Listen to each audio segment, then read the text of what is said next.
Chapter 30 April 1989 Shanghai.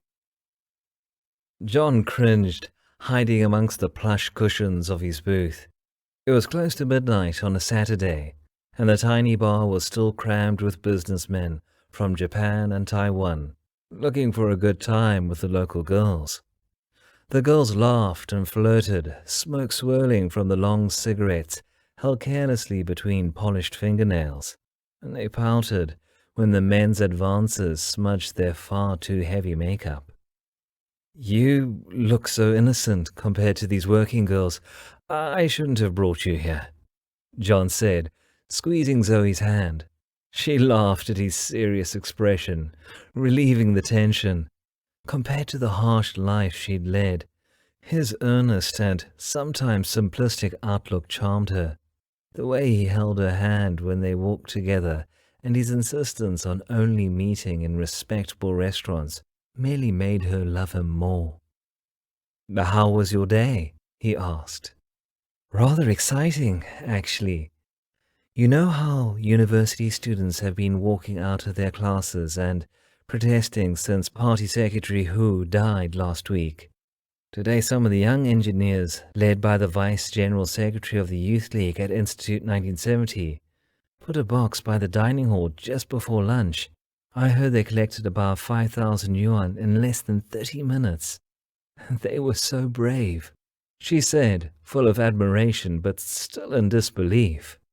For the first 10 minutes, people mostly stood around watching, waiting to see what would happen.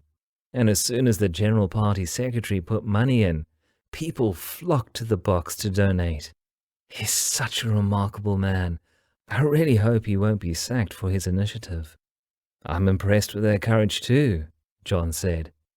"Fighting for democracy isn't easy to do." She let out a breath and leaned against him, relaxing into the comfort of his presence. His hand stroked her hair, immersed in the peaceful moment. John hated to disturb the sense of intimacy, trust, and understanding, but he had to ask. "Zoe, have you been able to find out anything further about the delegation members' contact info?" Not a lot." She pulled a slip of paper out of her pocket and handed it to John. He skimmed through the names but looked disappointed. "What about Angua? Dr. Lin will be disappointed if I say hello to everyone, except Angua," he said, keeping his tone light. "I don't know how to contact him directly, but a friend of mine, Ben Yang, from the number 221 plant, also worked at Northern Military Corporation. I remember him telling me that Angua was one of the security officers when he was there.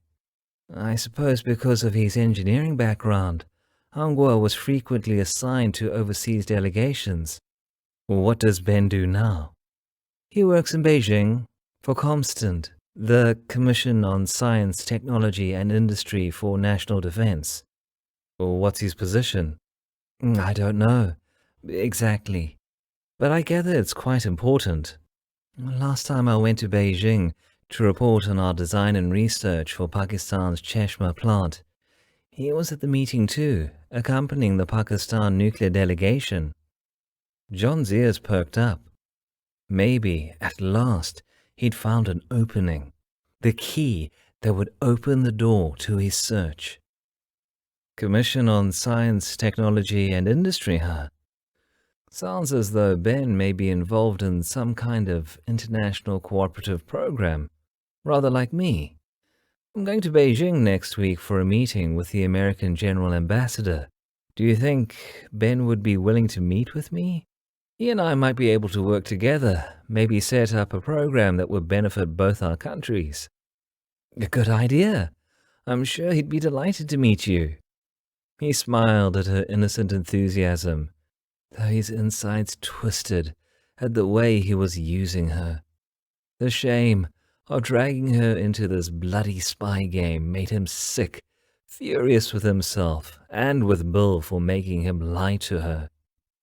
He put his arm around her shoulder, wanting to confess and beg her forgiveness, but the words stuck in his throat. He didn't dare reveal his mission, or he would lose her again. Looking into her trusting eyes, he resolved to quit this job the minute he finished his investigation. He'd hand in his report and get her safely out of China. But until then, he needed her help. Tightening his grip on her, he said, "I'll only be gone a few days, maybe 2 weeks.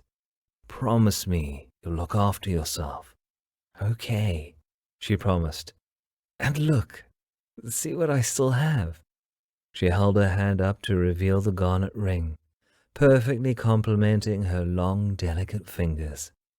He seized her hand and covered it with kisses, even as his heart lurched at his deception.